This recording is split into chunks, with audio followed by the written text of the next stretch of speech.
Good afternoon, and thank you for joining us. We'll begin with an invocation from Police Captain Jim Williams.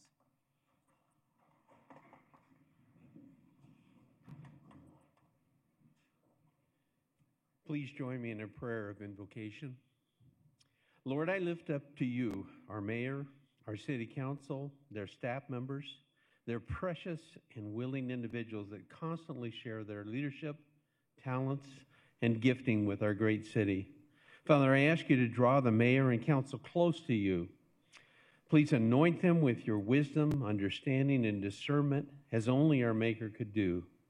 Grant them favor and draw them close to you. You allowing them to know and understand and fulfill your purposes. Lord, I ask that you put a hedge of protection around all of our city leaders and their families, keeping them healthy and safe. Additionally, I ask for the same protection to be directed to all of our city employees, fire and police, and their families, keeping them healthy and safe. Lord, we thank you in advance for your direction and discernment and your love extended to our city. And to you, Lord, we give you all the praise and all the glory. Amen. Amen. Please remain standing for the pledge. Councilwoman Laura Pastor will lead us.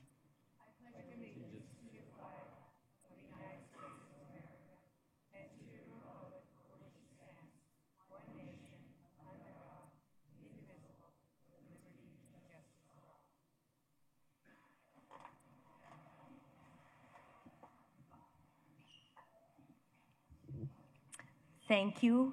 Thank you, Councilwoman, and thank you, Captain Williams. We'll now call to order the formal meeting. Will the clerk call the roll? Councilman Galindo Elvira. Here. Councilwoman Guardado. Here. Councilwoman Hodge Washington. Here. Councilwoman O'Brien. Here. Councilwoman Pastor. Here. Councilman Robinson. Here. Councilman Waring. Vice Mayor Stark. Here. Mayor Gallego. Here. Daniel Feliciano and Elsie Duarte are here to provide interpretation. Daniel, would you introduce your team? Thank you, Mayor. Hello, my name is Daniel Feliciano, and together with my colleague Elsie Duarte, we'll be serving as Spanish interpreters for today's City Council meeting. I will now take a moment to introduce ourselves to our Spanish-speaking audience and review some guidelines. Buenas tardes.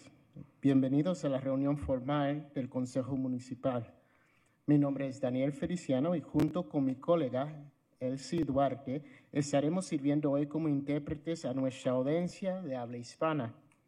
Deseamos pedirle de antemano si va a dar un comentario público. Por favor, hable despacio, con claridad y evite tener distracciones de fondo. Finalmente, pause después de cada uno o dos oraciones para poder interpretar lo que está diciendo de la manera más completa posible. Gracias. Thank you, Mayor. Thank you so much. Will the city clerk read the 24-hour paragraph? The titles of the following ordinance and resolution numbers on the agenda were available to the public at least 24 hours prior to this council meeting and therefore may be read by title or agenda item only. Ordinances number G7302 through 7310, S51283 through 51320, and resolutions 22247 through 22256. Thank you. Will the city attorney explain the role of public comment? Yes, thank you, Mayor. Members of the public may speak for up to 2 minutes to comment on agenda items. Comments must be related to the agenda item and the action being considered by the council. General comments that go beyond the scope of the agenda item must be made in the citizen comment session at the end of the agenda. The City Council and staff cannot discuss or comment on matters related to pending investigations, claims, or litigation. Additionally, any member of the public who appears before council in their capacity as a lobbyist must, as required by Phoenix City Code, disclose this fact before addressing council. The City Code requires speakers to present their comments in a respectful and courteous manner. Profane language, threats, or personal attacks on members of the public, council members, or staff are not allowed. The person who violates these rules will lose the opportunity to continue to speak. Thank you so much. As we gather here today, so many are still recovering from a hurricane that hit our country very hard. Arizona Task Force 1, led by Phoenix Fire, is currently in North Carolina conducting search and rescue operations. And on behalf of all my colleagues, we just wanted to wish them well and send our best wishes for the communities impacted by this storm. We'll now go to meeting minutes. Councilwoman O'Brien, do you have a motion on item 1? I do, Mayor. I move to approve the formal meeting minutes for February 15th, 2023. Second. We have a motion and a second. All those in favor, please say aye. Aye. Any opposed, nay. Passes unanimously. Councilman Waring, do you have a motion on item 2? Yes, Mayor. I move approval of the meeting minutes from March 1st, 2023 be approved. Second. We have a motion and a second. All those in favor, please say aye. Aye. Passes unanimously. Vice Mayor, do you have a motion on item 3? Yes, I move to approve the minutes of March 22nd, 2023. Second. We have a motion and a second. All those in favor, please say aye. Aye. Any opposed, nay. Passes unanimously. Next, we go to boards and commissions, which advise the city of Phoenix on so many important decisions. Vice Mayor, do we have a motion? Yes, I do. I'm very excited about this motion. A lot of residents in District 3. I move to approve mayor and city council boards and commission nominations. Second. We have a motion and a second. Any comments? All those in favor, please say aye. Aye. Aye. Any opposed, nay. Passes unanimously. In a moment, we will just conduct a swearing-in ceremony. Among the boards we have just passed is the Civilian Review Board. This is a board that will help us with public safety and accountability in the city of Phoenix. Our residents have been asking for us to seat this board for decades now, so it is a big day for us, and we have some real incredible leaders from business, philanthropy, and the education world, and nonprofit service who have stepped up. So I want to say a big thank you to them for taking on this important task for our city. We will now conduct a swearing-in ceremony, and commissioners who have their children are welcome to come as well. But before we do the ceremony, I'll turn to Councilman Galindo Elvira. Thank you, Mayor. I just wanted to make a comment that the adoption today of the Civilian Review Board really couples well with the action that we took last week in terms of reforms with the Phoenix Police Department. And I had the opportunity today to speak to the Armando Ruiz, who will be representing District 7 on the Civilian Review Board, and he expressed his appreciation for the consideration and for the appointment and for the need for impartiality as well as civilian review of the police department. And Mayor, I want to thank you for your leadership in guiding this through to the council, and I'm very enthusiastic about the members being sworn in. Thank you. We will now, if members could please come forward.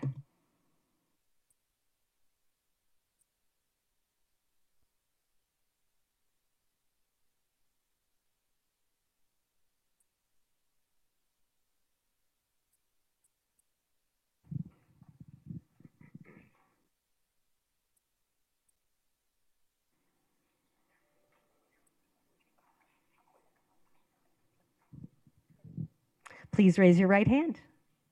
I state your name. Do solemnly swear that I will support the Constitution of the United States and the Constitution and laws of the state of Arizona, that I will bear true faith and allegiance to the same and defend them against all enemies, foreign and domestic, and that I will faithfully and impartially discharge the duties of the office of, state your office, according to the best of my ability, so help me God. Thank you for your service in these incredibly important positions. The council would love you to say hello.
Thank you again to our commissioners for taking on a vital role at an important time for the city of Phoenix.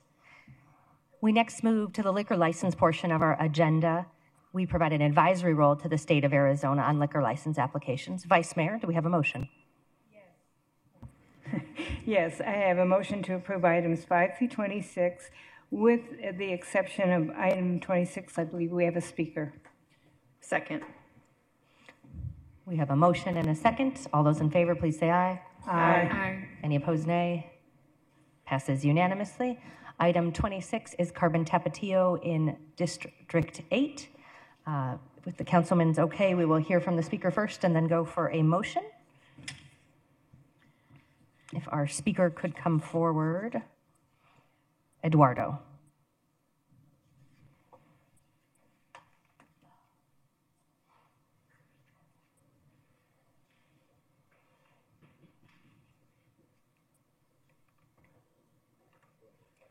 Thank you, Mayor, Vice Mayor, and council members. My name is Eduardo Gonzalez, and I'm requesting a continuance. I guess there's a discrepancy on the square footage of the building, so we want to clarify that with planning and zoning and development services to make sure that we show them the correct square footage on the property. This establishment has always been a restaurant, and the previous owner had a liquor license already. So we're just trying to get an interim permit to operate.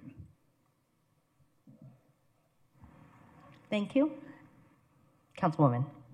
If I may, I just want to make sure I got the extent of your request. Is you believe there's a discrepancy in the square footage? Yeah, the C of O that you guys have at the city it states that's 1,500 square feet. The applicant purchased the property 2 years ago, and the property is 2,900 square feet. So I don't understand why there's a C of O that's listed as 1,500 square feet instead of 2,900 square feet. Thank you for the clarification.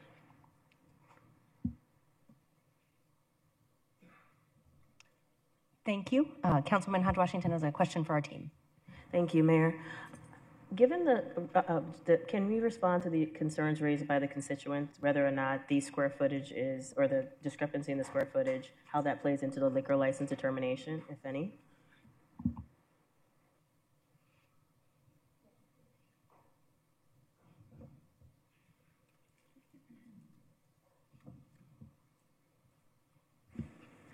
My apologies. Thank you, Councilwoman.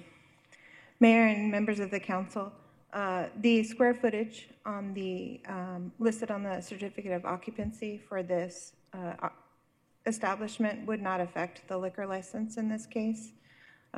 Staff did receive a diagram of the restaurant, assuming that that is correct and covers the total area of the liquor license, then that is what would apply for the liquor license.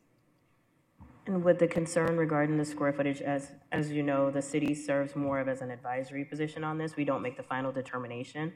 Could this concern regarding the square footage be raised again before the state, before the actual license is granted? I'm sorry, I'm going to defer to Denise on this one. I'm not quite sure. Mayor, members of the council, thank you so much. Councilwoman Hodge Washington, if there's any concern can be raised in front of the liquor board potentially, whether the liquor board will consider it or not, obviously will depend on the liquor board. However, the zoning matters aren't a basis for denial of a liquor license typically, and the reason for that is because the state has determined that zoning matters are handled at the city level. Therefore, in this case, if there was a discrepancy or an issue with the certificate of occupancy, the applicant could talk to planning and development about that and figure that out on that end. Thank you for the clarification. Those are all of my questions, Mayor. Wonderful, thank you. Do we have any more questions for Eduardo? No, I guess you did have 30 seconds left if you wanted to react to anything, and if you still ask for a I continuance. mean, we would love to get it approved today if possible. If not, we'd like to get a continuance and try to correct what's going on regards to the square footage. Okay. So hearing that, if we were to approve it today, your preference would be for approval today? Correct. All right, cool. Thank you so much for your testimony. Thank you. I'll turn to Councilman Hodge Washington for a motion. Thank you. I move that we approve item 26. Second. We have a motion and a second. Roll call. Galindo Elvira, Yes. Guardado, Yes. Hodge Washington, Yes. O'Brien, Yes. Pastor, Yes. Robinson, Waring, Stark, Yes. Gallego. Yes. Passes 8-0. Thank you so much. We next go to the ordinance resolutions, new business planning and zoning portion of our agenda. City Clerk, are we ready? Yes, Mayor. Vice Mayor. Thank you, Mayor. I'd like to make a motion to approve items 27 through 89, except the following.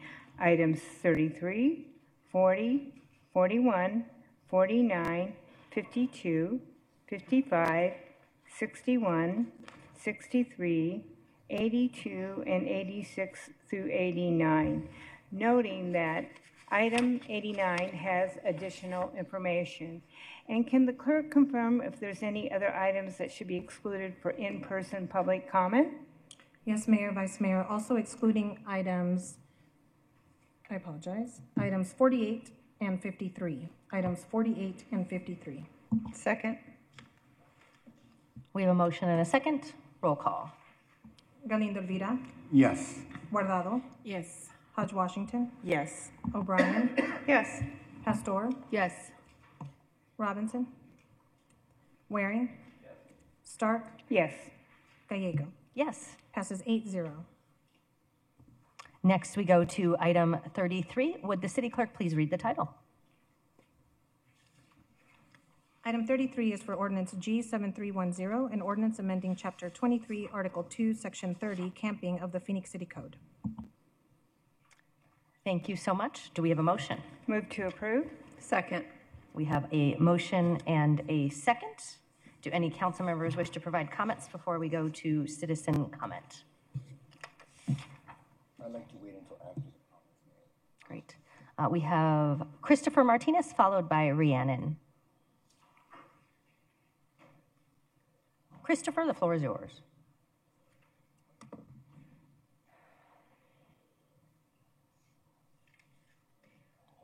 Okay, we lost Chris, so we no longer have any speakers. All right, any comments before we vote? And we did have 13 comments online, which the council members did have the opportunity to review. Councilman Galindo Elvira.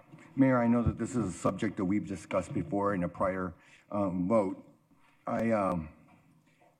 I have spoken in the past about our humanity in protecting the unhoused, and the fact that they are God's children and we have a moral obligation to care for them and to provide them services. We know that we cannot arrest our way out of the solution, out of the unhoused issue that we have here in Phoenix, and in fact, the worldwide problem of homelessness. I find this ordinance to be reasonable because we also have a responsibility to safeguard and protect families and children who want to be able to avail of park services and other public spaces.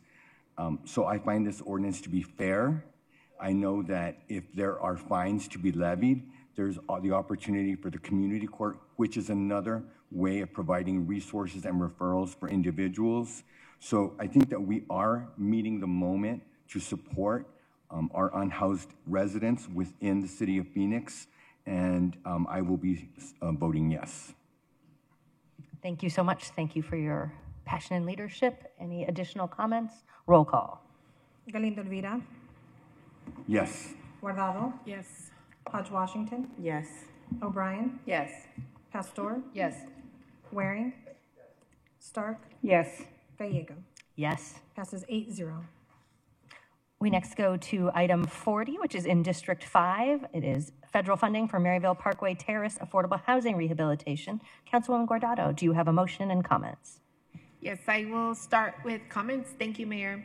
I would like to take a moment to highlight the critical importance of Maryville Parkway Terrace, a multifamily property in my district designed specifically for seniors aged 62 and older, as well as persons with disabilities. This facility comprises 108 apartment homes specifically designed for residents who require in-home support services and not including daily or assisted living care.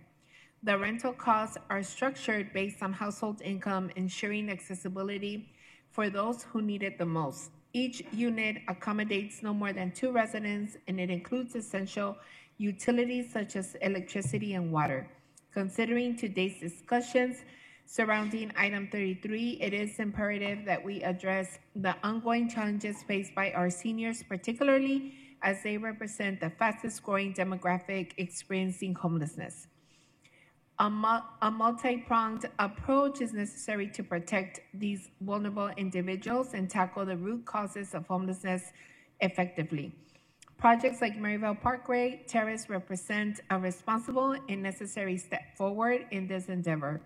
I would like to extend my gratitude to my colleagues here on the dais, Deputy City Manager Gina Montes and Alan Stevenson, along with the Housing and Neighborhood Services Department, for their dedicated work on this vital project.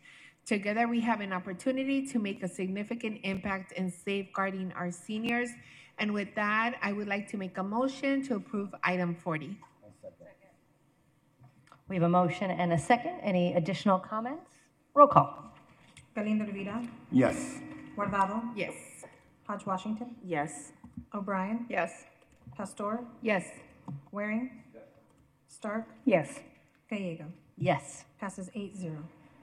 Congratulations, Councilwoman. Item 41 is authorization to apply, accept, and disperse funds for the Pathways to Removing Obstacles to Housing grant opportunity. Vice Mayor. Yes, I'd like to move approve, and then I have comments. Second. Vice Mayor. Thank you. Last year during our budget process, we discussed innovative ways to help with affordable housing. And there was a suggestion that we follow the program much like they have in Glendale, where they actually waive fees at the time of permitting. Glendale is a general fund department. Unfortunately, our planning and development is not. And so I commend staff. They're finding a creative way to find money to help with the issue of assisting affordable housing, get those permits waived, and help them build affordable housing. So I'm very excited, and I wish you guys a lot of luck. I hope we get the grant. Thank you, Mayor. Thank you, Vice Mayor. This has been a priority project for yours for a long time. Councilwoman Hodge Washington. Thank you, Mayor. Most of my comments were taken by the Vice Mayor, but I too wanted to echo my gratitude to staff for looking into new ways on which we can help address these issues. Affordable housing is one of the top issues that we hear from in our office about what our community wants. So this, I think, helps us meet the needs of our community as well as further the initiatives set forth in the Phoenix Housing Plan. So thank you again for the foresight in finding new ways to be able to fund our initiatives as we move forward. Roll call.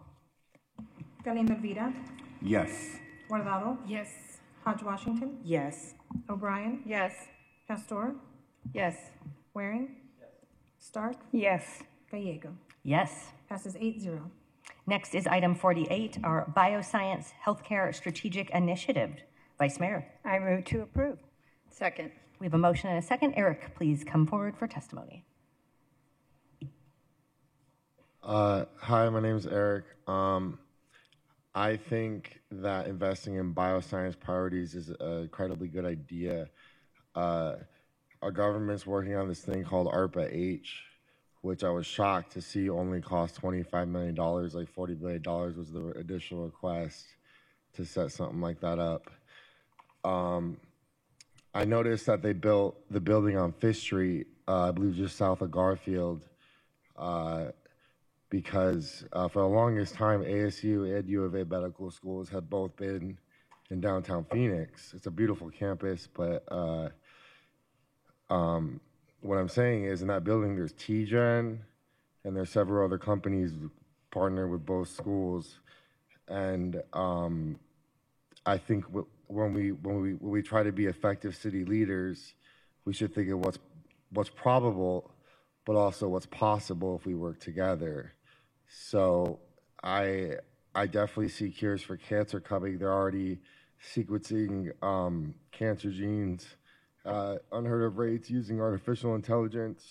So who knows? One day they might cure cancer at that building. So thank you for your time. Thank you, Eric, for that important testimony. I join you in hoping that there's a cure for cancer and that it comes through the great scientists and healthcare professionals in Phoenix, Arizona. We have had such great success out of our bioscience industry partnership, incredible companies, better healthcare for our residents, and I'm excited to continue it. Councilwoman Hodge Washington and I participated in a effort recently to recruit bioscience companies to District 8, and they are coming to every part of our city. Lots of good news from the biomedical quarter in D4 up to Mayo in North Phoenix. Roll call. Galindo Elvira. Yes. Guardado. Yes. Hodge Washington. Yes. O'Brien. Yes. Pastor. Yes. Waring. Stark. Yes. Gallego. Yes. Passes 8-0. We next go to item 49, which is Maricopa Community College's Foundation Venture Cafe Phoenix Events Programming Sponsorship. Vice Mayor, do we have a motion? I move to approve item 49. Second. We have a motion and a second, noting Councilwoman Pastor will not participate in this item. Venture Cafe has been wonderful for Phoenix. If you go outside the door, you will see cooled water fountains, and that was one of the things our great innovator community with our entrepreneurs helped us plan through. We have come up with ideas on shade structures and hacks in quotation, to expand affordable housing options out of Venture Cafe. Thank you to Michael Hammett and the Office of Innovation. We love taking advantage of the great, smart people in our city to improve our services. Roll call. Galindo Elvira. Yes. Guardado. Yes. Hodge Washington. Yes. O'Brien. Yes. Waring. Stark. Yes. Gallego. Yes. Passes 7-0. Next is item 52, which is the Downtown Enhanced Municipal Services District Budget Assessments and Public Hearing Date. Councilwoman Pastor, do you have a motion and comments? I move item 52, and I have comments, but I'll wait for the second. Second from Councilman Galindo Elvira. Councilwoman Pastor. Yes, this item is actually, I have seen the fruits of its labor, this item, and the purpose of it. And one of the areas I want to highlight is that DPI raises awareness and supports individuals experiencing homelessness or unsheltered. So they're part of the piece of the solution in the downtown area, along with working with Valley Metro. And the reason why I know this is because I sit on Valley Metro, and I hear and witness in many different areas on how the impact is helping those that are unsheltered.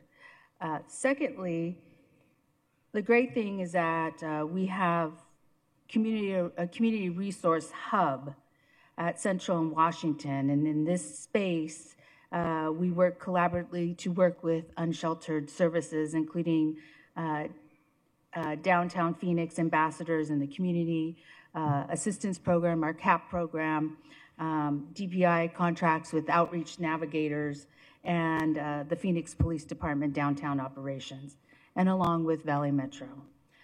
Plus, we have Upward and Onward, which is I enjoy as I sat on Phoenix Union and was able to witness and watch, because it's a Phoenix Union program that provides work experiences for learning and challenging graduating seniors at Cityscape Business, and I've seen the impact of that.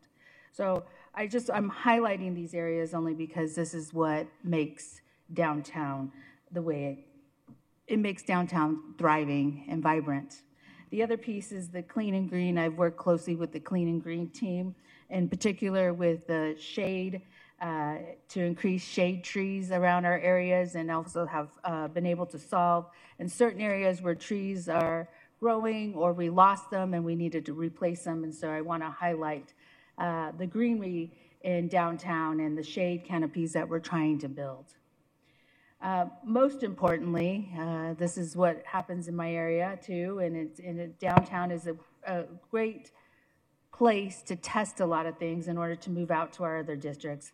But we have a strong bike culture and pedestrian experiences here, and that's what helps us bring people together, but makes us feel excited. When I'm in a walking city like Phoenix too, even though it's hot, there's shade, I can feel what's happening around me. So I just wanted to highlight these things and be able to show what impact we are doing when we vote for things like this.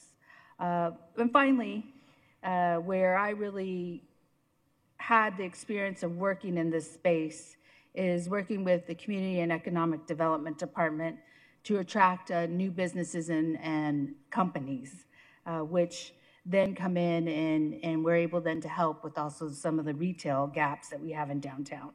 So I'd like to thank DPI for all the stuff that you're doing, because you do it with very little money, and we all experience it, especially when we have Super Bowl events, Final Four, all these different activities that happen in downtown, and we're able to do it with this little bit of a budget. So thank you.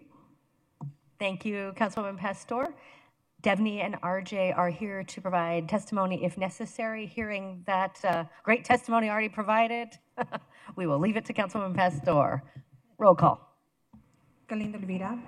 Yes. Guardado. Yes. Hodge Washington. Yes. O'Brien. Yes. Pastor. Yes. Waring. Stark. Yes. Gallego. Yes. Passes 8-0. Item 53 is a resolution to participate in and support the bid to host the National League of Cities 2030 Congress of Cities Conference. This does not have a financial impact. We are just saying we are excited to welcome the nation's cities to Phoenix, Arizona. NLC has more than 2,700 member cities, and we'll get to show off what we're doing here as well as learn from other communities. Do we have a motion? Motion from Councilman Galindo Elvira and a second from, I don't know, half the council, but Councilman O'Brien first. We have Eric Nelson to testify. Hi, I'm Eric. I had no idea there was like a Super Bowl of city governments. That's pretty cool. What I would like to speak to is I spend a lot of time in the convention center, but also in front of it, talking to people from out of town, because when you smoke 3 packs a day, that's one of the best places to bum them, and that or the airport. Anyway, I digress. The first impression most people have of our convention center is, wow, this place is massive. They did a good job with the amount of space, even though it probably costs extra air conditioning. It's a beautiful facility. It's world class. And on that note, if we're that short of hotel rooms, I would suggest that when we build the new convention center hotel that we're going to build, we go big instead of building a few hotels and then letting other hotels build hotels. Nah, we build a giant hotel, and I think it'd be cool if it was shaped like that Phoenix somewhat, like with rooms all the way to the tip, because when you fly into Phoenix, you see downtown, and something like that would be an iconic landmark. But back to the convention center, I think this city should create a paid position, because I hate to admit it, but I'm good at getting into places I shouldn't be. So I've gone to plenty of, Fences and Gates convention, let me in. I snuck into a few others. Anyway, these people have some of the coolest, most innovative products that you can imagine. What I suggest is we create a paid position that the city looks at every conference of professionals and conventions to see what they're doing that we could do better and what we could buy from them. Because if the city is a client at your convention, that's an extra incentive to come to the convention center in the first place. And I had another thought, but I am running out of time. And there it is. Thank you for your time. Thank you. I don't know if it's been called the Super Bowl of Cities before, but that is pretty catchy, so we'll have to note that. Does anyone else have comments? We have several leaders on this dais of the National League of Cities. Roll call. Galindo Elvira. Yes. Guardado. Yes. Hodge Washington. Yes. O'Brien. Yes. Pastor. Yes. Waring. Stark. Yes. Gallego. Yes. Passes 8-0. Next is item 55, which is a request to issue a revenue contract solicitation for Terminal 3 food and beverage small business opportunity. Do we have a motion? I move to approve. Second. We have a motion and a second, and I do have one question for our staff. The Sky Harbor Airport has been recognized as the best airport in America by the Wall Street Journal, and part of that is the great experience. This includes an opportunity to provide a kiosk by baggage claim, so it might be one of the first tastes of Phoenix that our visitors will get to have. One of the things I love about our airport is when we showcase our wonderful local small businesses. We have some of the best restaurateurs anywhere. Could you talk about whether if we have two equally good proposals where one is local food and flavors of Phoenix and one is from some other community, how we would judge that? Thank you, Mayor. Chad Makowski, Aviation Director. We can actually do one better, and what we're planning to do while we're tailoring this opportunity for small business operators, we have the ability to actually restrict the offerings to local brands and concepts. So we're going to make sure that they do get a taste of Phoenix with our small business operators, whoever's successful in that proposal. That is fabulous. I assume most people here don't go to the rental car center super often, but right now you can buy a bunch of gift packs of things from our local entrepreneurs, and it's just a great chance for local small businesses to get in front of visiting customers. And I think they really like it too, because they can get some of the best tastes and smells of Phoenix to take home and remember. So it's really an exciting opportunity. I hope the airport is an engine for our entire community, including small businesses. Councilwoman Hodge Washington. Thank you, Mayor. Thank you, Chad, for being here. This is very exciting to me. I specifically wanted this to be a focus, ensuring that our airport serves as the largest economic driver in the state. And I want to make sure there's opportunities for all levels of business, including our micro businesses. So this is very exciting. I love the fact that you're focusing on local flavors, because we have so many great businesses. I'm biased in District 8, but we want to make sure that the entirety of our city, we can develop new next operators for larger concessions, for larger things that are locally grown. So I just wanted to commend you guys for this initiative. I really am very excited to see how we decide. Roxanne, you're getting he's making sure you get all the accolades for this. It's a great program. I'm excited to see the businesses that we will place there. So thank you. So if you have a small business and you've never worked at the airport, are you eligible for this, and what should you do next? Sorry, new equipment. Certainly, we will be posting some business information meetings that can go over the requirements.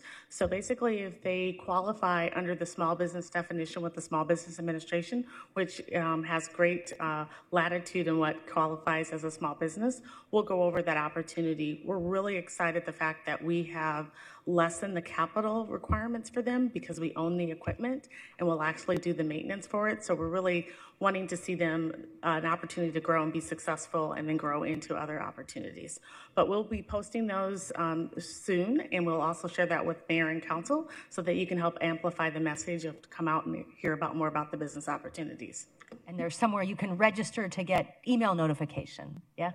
Yes. But we use QRL code, so I forget what the link is, but we will get that posted as well. But if you go to skyharbor.com under business, doing business with the airport, there is a link that is there to register for that. Small plug, Aviation Business Summit is coming up this February of 2025, but we will be sending out those save the dates as well for everyone looking to do business with the airport. Right, so if you want to do business with the airport, aviation, Small Business, or the Business Summit is a great chance to talk with both our existing partners and our city staff. And we actually usually have a bunch of teams outside the airport who might want to do business with you as well. Roll call. Galindo Rivera, Yes. Guardado, Yes. Hodge Washington, Yes. O'Brien, Yes. Pastor, Yes. Waring, Stark, Yes. Gallego. Yes. Passes 8-0. Next is item 61, October 2024, proposed bus service improvements. Do we have a motion? I move to approve 61. Second. We have a motion and a second. This includes a few different route adjustments. One is the Gila River Indian Community, which has asked Valley Metro to extend Route 77 along Baseline Road to their community service center. They just finished a big construction project and are ready to have better service. There's some folks who have been walking from the existing bus service to the community center. They are an incredibly important partner to us, and we are so glad to extend the partnership. Gila River will partner with Phoenix, Tempe Mesa, and regional funds to fund the route extension to their center. Regional funds on the ballot coming up this November. Councilwoman Pastor represents us on Valley Metro. I will turn to her. I'm just excited about this route because it closes a gap, and I'm very fortunate to vote twice. So I get a vote here, and then I get a vote at Valley Metro. So I just wanted to highlight how we are working with our partners around our city. Thank you. Thank you. Roll call. Galindo Elvira, Yes. Guardado, Yes. Hodge Washington, Yes. O'Brien, Yes. Pastor, Yes. Waring, Stark, Yes. Gallego. Yes. Passes 8-0. Next, we go to item 63, which is a request to submit annual Federal Transit Administration grant applications and to enter into agreements. Do we have a motion? Move to approve. Second. We have a motion and a second. Any comments? Roll call. Galindo Elvira, Yes. Guardado, Yes. Hodge Washington, Yes. O'Brien, Yes. Pastor, Yes. Waring, Stark, Yes. Gallego. Yes. Passes 7-1. Next, we go to the planning and zoning portion of our agenda. We will begin with item 82, and I will turn to Councilwoman Guardado for a motion and comments. Thank you, Mayor. Again, following our discussions regarding the camping ordinance, I wanted to take this opportunity to highlight another significant project that we as a city are investing in to address the homelessness crisis. Today, we are moving forward with the rezoning of a former hotel in my district to provide much-needed affordable housing options. This initiative not only serves as a valuable asset to our neighborhood, but also demonstrates how collaborative efforts with our communities can yield affordable solutions that enhance local value while safeguarding residents' interests. I would like to extend my gratitude to Deputy City Manager Alan Stevenson, Josh Bednarik, and everyone in the Planning and Development Department for their dedicated work on this important project. And with that, I would like to make a motion on item 82. Second. We have a motion and a second. Thank you for your leadership on this. We are making tough decisions to house folks who don't have a lot of options and then taking really important votes. If someone could mention that to the Arizona legislature, we'd appreciate that. Any additional comments? Councilwoman Pastor. I just want to thank Councilman Guardado on taking this on. I know at many moments and points when we were looking at different areas or wanting several of our districts to, or every district to take a piece of housing and being able to place it in different districts. So I want to congratulate you for saying yes, and this is where I like to see it, and this is how I would like to see it done, and working with the community and partners to make it happen. So thank you. 2 big votes for our older adults in District 5. All right, and this is 126 rooms. Today, we will vote on 749 units of housing in our agenda and 126 rooms not included in that 749. So every council meeting, we're making really important progress on providing housing in the city of Phoenix. Roll call. Galindo Elvira, Yes. Guardado, Yes. Hodge Washington, Yes. O'Brien, Yes. Pastor, Yes. Waring, Stark, Yes. Gallego. Yes. Passes 8-0. We next move to item 86 and 87. They are related items. We will have 1 hearing and 2 votes. They are at the northwest corner of 24th Street and Portland in District 8. We do not, let's see, have anyone to comment on either of them. So I'll go ahead and open the public hearing for 86 and 87 and close the public hearing for 86 and 87. First on 86, Councilwoman Hodge Washington, do you have a motion? Yes, I do. Thank you, Mayor. I move to approve per the Planning Commission recommendation and adopt the related resolution. Second. We have a motion and a second. Roll call. Galindo Elvira, Yes. Guardado, Yes. Hodge Washington, Yes. O'Brien, Yes. Pastor, Yes. Waring, Stark, Yes. Gallego. Yes. Passes 8-0. Item 87, Councilwoman Hunt Washington. Thank you. I move to approve per the Planning Commission recommendation and adopt the related ordinance. Second. We have a motion and a second. Roll call. Galindo Elvira, Yes. Guardado, Yes. Hodge Washington, Yes. O'Brien, Yes. Pastor, Yes. Waring, Stark, Yes. Gallego. Yes. Passes 8-0. Items 88 and 89 are related items at the southeast corner of 59th Avenue and Southern Avenue. I believe we'll have a brief presentation on this one. Or, I'm sorry. Mayor, I would like one. Thank you. We will welcome Trish from our Planning and Development Department. Thank you, Mayor, members of the council.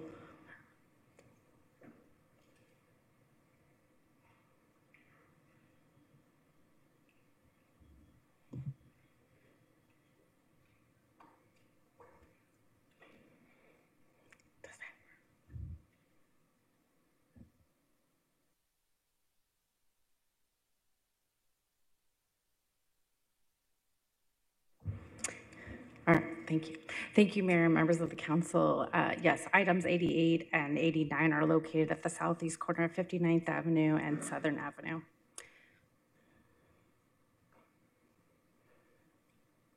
Next slide. Thank you.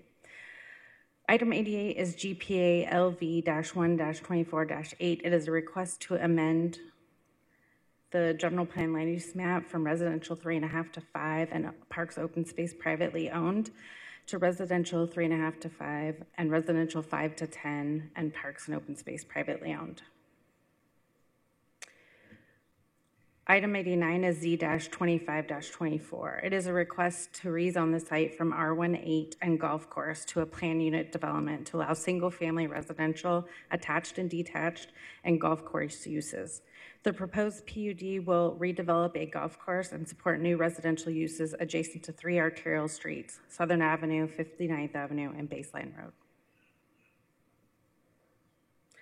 The scores at Cottonfield PUD includes 5 development units, attached and detached single-family uses in development units A and C, detached single-family uses in development units B and D, and golf course uses in development unit E.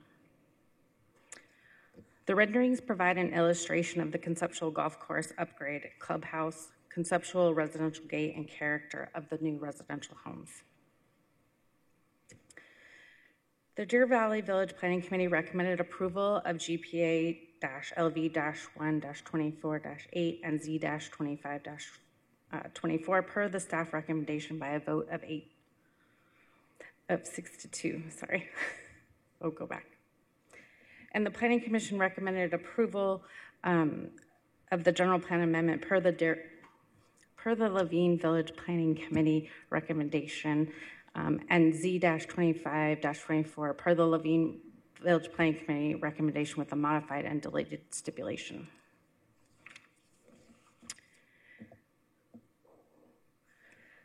Two modifications from the Planning Commission recommendation for item 89 are outlined in the memo dated October 1st, 2024 from the Planning and Development Director. For stipulation 2, although the PUD only allows single-family detached and attached units and prohibits multifamily, a modification is recommended to provide clarity that no certificates of occupancy will be issued for any residents, excluding the model homes prior to the improvements to the golf course. And the second modification is for the signal contribution at 59th Avenue and Vineyard Road. Traffic signals are typically spaced at the half-mile arterial and Collector Street intersection. An updated traffic impact analysis will be required to establish the future contribution for the traffic signal at 59th Avenue and Vineyard as outlined in stipulation 12. Next slide.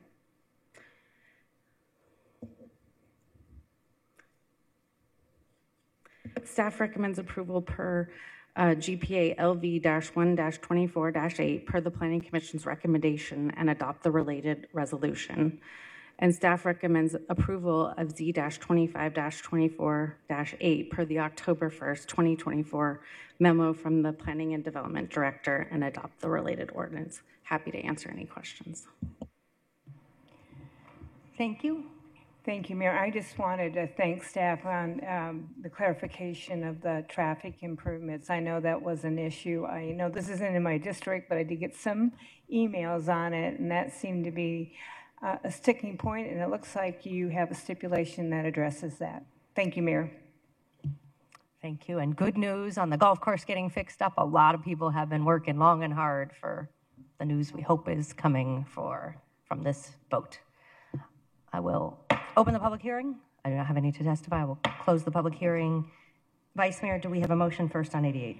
Yes, I make a motion to approve per the Planning Commission recommendation and adopt the related resolution. Second. We have a motion and a second, noting that Councilwoman Hodge Washington will not participate in these two votes. Roll call. Galindo Elvira, Yes. Guardado, Yes. O'Brien, Yes. Pastor, Yes. Waring, Stark, Yes. Gallego. Yes. Item Passes 7-0. 89. I move on item 89 to approve per the October 1st, 2024 memo from the Planning and Development Director and adopt the related ordinance. Second. Motion and a second. Roll call. Galindo Elvira, Yes. Guardado, Yes. O'Brien, Yes. Pastor, Yes. Waring, Stark, Yes. Gallego. Yes. Passes 7-0. Congratulations. That concludes our agendized business. We will go to the final portion of our meeting, which is public comment. I will turn to Julie Cree, City Attorney, to introduce. Thank you, Mayor. During citizen comment, members of the public may address the City Council for up to 3 minutes on issues of interest or concern to them. The citizen comment session is limited to 30 minutes. The Arizona Open Meeting Law permits the City Council to listen to the comments but prohibits council members from discussing or acting on the matters presented. Thank you. We will begin with Jesse Aranda, followed by Cody.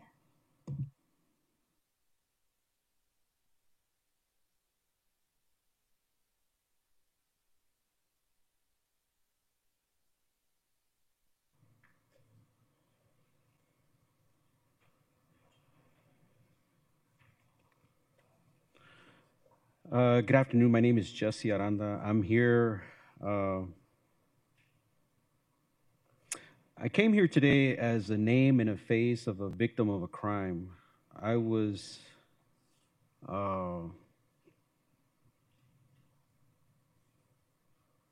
victimized just Thursday, and because of that, I'm here also to complain, to be a complainant to the response, the services, the treatment by the Phoenix Police Department and the system that governs them. And to bring urgency to the need to repair what's broken. I never done this before. I didn't even know this meeting was actually scheduled for today. I've been making phone calls since Thursday trying to address my needs as a victim, and by sheer chance, I was given this information that this meeting was here today. So I'm a little unprepared, but I am here to speak, and just wanted to be very clear. I'm born and raised here in Phoenix and was born poor and desperate and have suffered from the abandonment of the resources from this city my whole life. And being a victim, which is not the first time, it just continues to be a reality that I would like to bring to attention to this city council and to anybody that is interested in having something better than what is currently in place. I listened to the chaplain talk about the purpose of God, health and safety, liberty and justice for all, the Pledge of Allegiance. I understand that the mayor and the city council here have agendas and they're doing certain things, but this issue of victims and the response to victims, and obviously the systems that have brought me here today, is part of what should be discussed here in this meeting, every meeting, because things are not all right. It's not just homelessness. It's not just trying to attract businesses. I'm using the term fire as far as needs and issues out in the community, but there's fires that are out there and they need to be addressed. I heard certain things being talked about, reforms to the police department. And I've seen it on news that they say, you know, there's a problem, DOG, whatever, but something's blinking. I don't know what that means.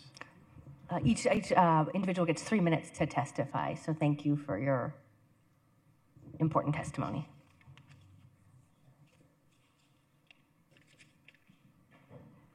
We'll go next to Cody, followed by John.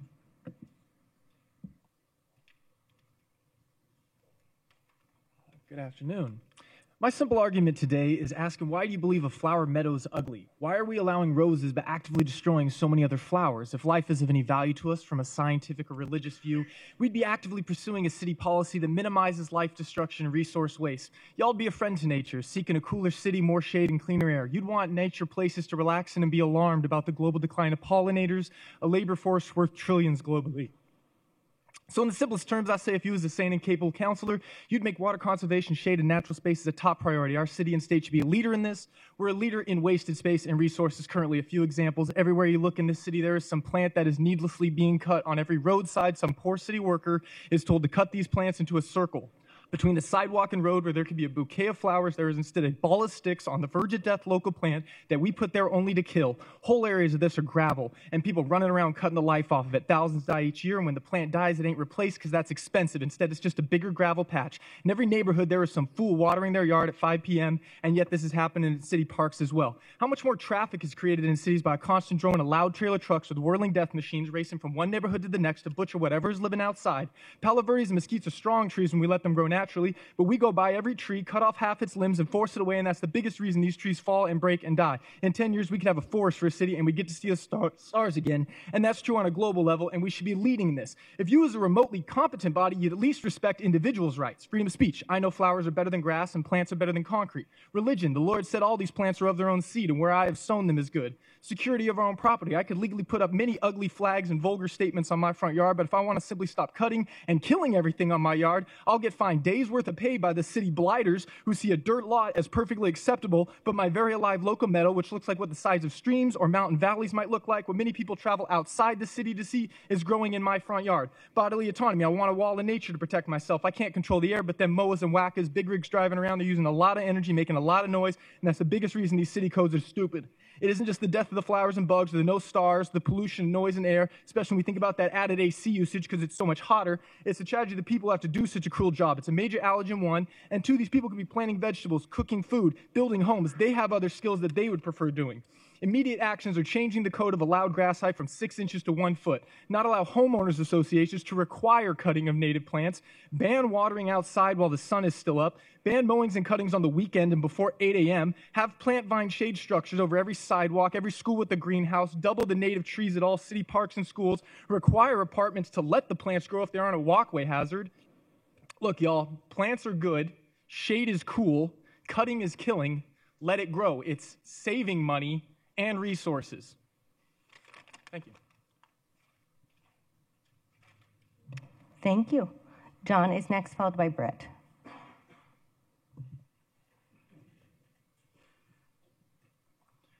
Elected representatives of the people, I am John Forsyth. I was born and raised in Phoenix, Arizona, graduated Brophy.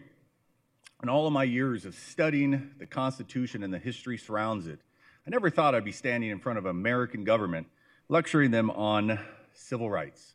Civil rights, human rights, inalienable rights, they're all the same thing. Life, liberty, and the pursuit of happiness. Government's primary job is to protect the people. City of Phoenix has failed on this. Sign the consent decree. I don't know why Americans have struggled with civil rights for decades. We fought a war. For those of you who don't know, civil rights won that war. 1865, 160 years ago. This is unacceptable. We had a president assassinated, attempting to protect everyone's rights. Abraham Lincoln, he never got to see the ratification of the 13th Amendment. Sign the CD. Arizona House Speaker Ben Toma came out, said Phoenix should not sign the dissent decree. That is wrong. I don't know if you know, but he lost the primary in CD8. He lost it against a man ironically named Abraham. I think in large part because he didn't support the rights of the people. Recently, Ruben Gallego has come out and said City of Phoenix is doing a great job. They don't need to sign the CD. No, that's false. It's unacceptable. Ruben also said that it's going to be too expensive.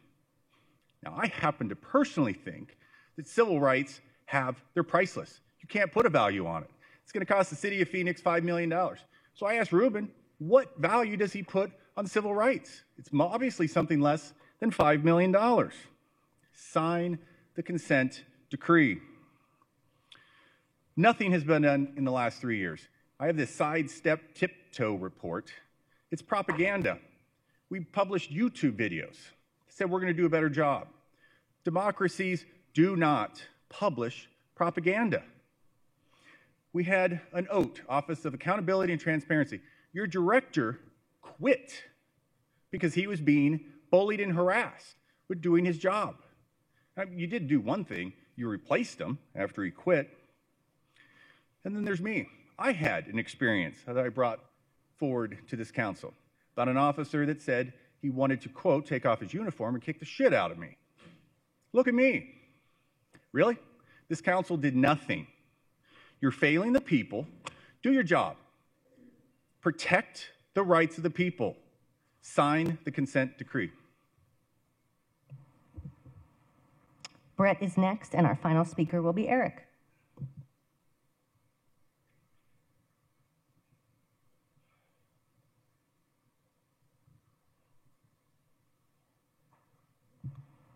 Brett Logan.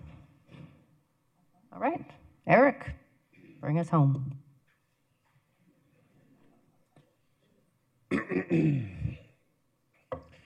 Hi, my name's Eric. I try to come to these things and do what I can to help, but there's something that I think is obvious to most people in the room, but I just want to make sure someone says it in a public forum because it's really bothered me.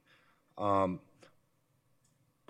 only went to a few city council meetings when I went to I went to turn in ideas to 411 more back when you could get in the building more than I ever went to a city council meeting when Greg Stanton was mayor. But I've been coming since Kate Gallegos had the little gavel thingy. And what I've seen has been really disappointing firsthand. I've watched people get up here. They objectify her body. They take every opportunity they can to slight her. On her Twitter, they call her every name in the book. The kind of thing where if you were to walk up to her and say it in public, I don't even know her that well, but like if you were to walk up to any woman in downtown Phoenix who is like a citizen and said some shit like that, it'd be a problem.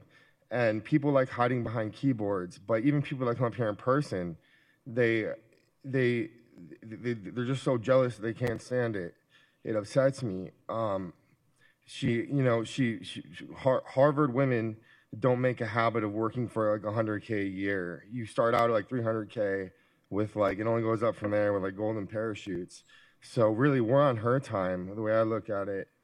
But what I really came to speak about is I was on Twitter the other day, and what really precipitated me to come up and say this out loud is, and I couldn't bring myself to click the article because I don't want to know who's filing this lawsuit because I know myself too well. I don't want to go to jail. I'm already homeless. It's all bad. But I saw that my friend Ruben Gallego, they're coming after the divorce records. Now, I've been around a lot of political campaigns. I've known a lot of politicians. But I've seen every dirty trick in the book. But how dare you? You dirty, dirty bastards. Wow. That's election interference. that, and like, why didn't you come for this paperwork when it was adjudicated? It upsets me. But I think mainly, what about her child's right to learn about their parents' relationship from somewhere other than the fucking Arizona Republic? Give me a break. Give me a break. It's deplorable. We need to protect our Excuse city me. leaders. What about our... Eric, yeah, I'm sorry, I'm going to cut you off. Thank you. Thank you, Eric. We are adjourned.